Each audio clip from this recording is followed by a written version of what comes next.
Can I have some decorum, please? I've got some bad news for ya.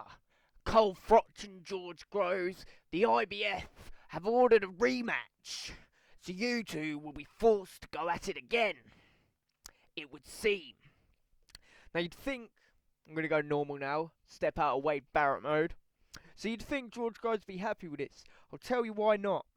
Because when the IBF orders a fight, and any governing body orders a fight, and the challengers rank below the top 3, which George Groves is, the offer that he can receive and the right offer that he should accept for this fight is an 80-15 split, which is less than what he's been offered, less than what he got offered for his last fight.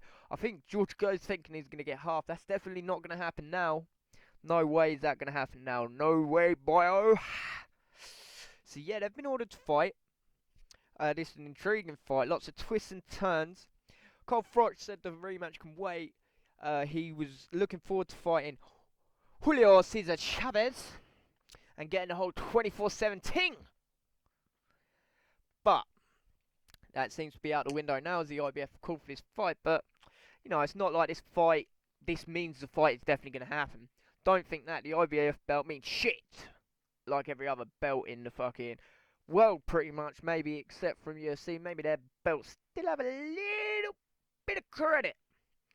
But, yes, so that fight has been ordered. I'm not going to go into who would win, partly because I'm not sure. I hate George Groves, but he done so well and he made a believer out of me.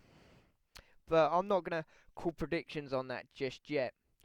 Other news. Oh yeah, weekly news. Combat Talk, that's what you're listening to right now, buddy. Yeah.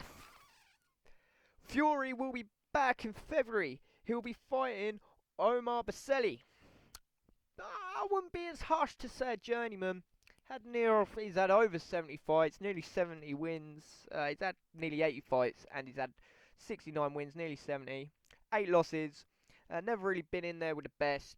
And Fury even said he may have been in there with the likes of Dimatenko and Spalitska, but he's never been in there with a guy like Tyson Fury, which, in all fairness, as big as ego that Fury has, and I don't want to inflate it anymore, that's pretty much true what he said right there, I can tell you that. I think we all know who's gonna win that fight. It's on the Derek Chisora fight undercard. He was scheduled to fight Rudenko, but that does not look like it's gonna happen now.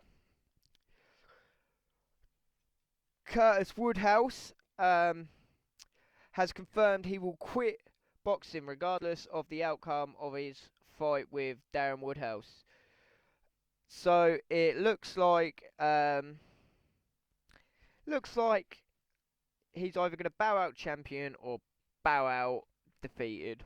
He's actually had quite a good career in boxing. It was a bit of a side sport for him when he was a footballer. He then retired from football, made a full-time job of it. He's been in there for the British title before. He's looking to win it this time, and he's looking to bow out as champion.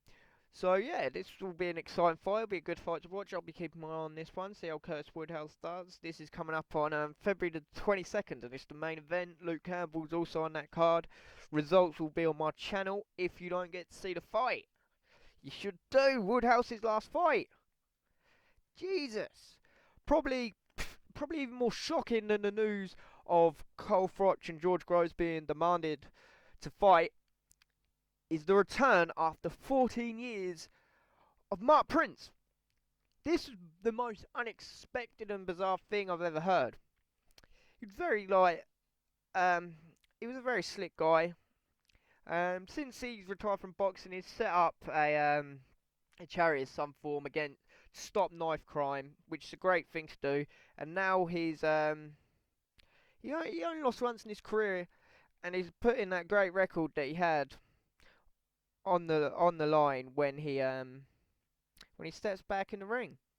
I'm not really too sure why he retired. If anyone does know, type at the bottom. But yeah, it'll be great to see what he does. Ricky Hatton did this not too long ago, and it did not work out too well. But what's his name? Bloody Scottish guy. I can't remember his name.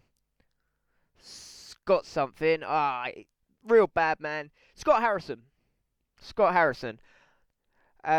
He made a return to boxing after quite a long time. Former world champion he was, and has won 2 since he come back. He was in a bit of bother. I can't really remember what it was, but that's why we haven't seen him for a while. But I hope to see Scott Harrison looked pretty good when he got in there. He weren't up against the greatest of opponents, but he done it the right way. You don't want to step in there with the best opponents straight away. That's a dangerous decision. Other news: Tony the Bellabomb, you last seen getting knocked out by Adonis Stevenson over in the USA. Yeah, hope you enjoyed that. It's been announced that he will take on another former world title challenger, making his cruiserweight debut against Valery Bundorov. This will be at the Echo Arena on March the 15th. You'll see all 3 Smith brothers, a warm-up fight for Kell Brook, again before his world title. How many warm-up fights is this kid gonna have? I'm a big Kell Brook fan, but he's starting to piss me off with all his warm-up fights and all his bullshit. I know he's scheduled to fight Devin Alexander and get in there, but if you don't become a world champion, that's your fault. You had your chance. You could have done what Sean Porter done, boy. And also, Kevin Mitchell will be on that card. So that sounds like a pretty stacked card to me.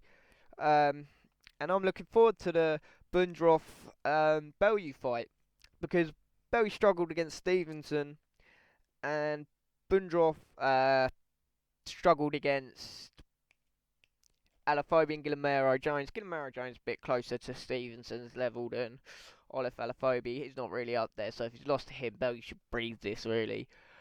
And that's another fight that Bellew could have now he's up at cruiserweight. That'd be an interesting kind of all-British clash, as Alaphobia's kind of British, I believe. I'm not quite sure how. Kind of like how Lennox Lewis was. But yeah, that's a great card. Good to see all the Smith brothers. It said all three Smith brothers, but there are 4, so I'm not sure if the 4th kid's going to be on there. But we will see. But yeah, great card. Tune into that one too. Also, to the Saul Alvarez card, Saul Alvarez Angolo. Angelou. They've added 3 more fights, and get ready for this, because there's some big names being added to this card. Leo Santa Cruz has been added. That will be a good fight. He'll make his second defense against the mandatory opponent, Christy Mirages, who's got a 49-7-2 record. And let me just see what's going down in here, because I haven't seen this. I'm reading this. Carlos Molina will be opening the pay-per-view. That's a pretty good. That's crazy. The opening bout of pay-per-view, junior middleweight title is Carlos Molina. Well, yeah, Carlos Molina will be opening the show. Wow. So you want to tune into that one right away, because Carlos Molina's a good guy. I think lost to Calm. Didn't look too great. Well, I've seen him before, and he has looked very good. Also added to the card, Ricardo Alvarez, the older brother of Saul Alvarez, will be fighting on the card as well for the interim lightweight title, which could be a great night for both the Alvarezes. And Saul Alvarez will obviously be fighting Angelou in the main event, which I'll give you predictions when the fight comes around. That's your boxing news for the week. Take it easy.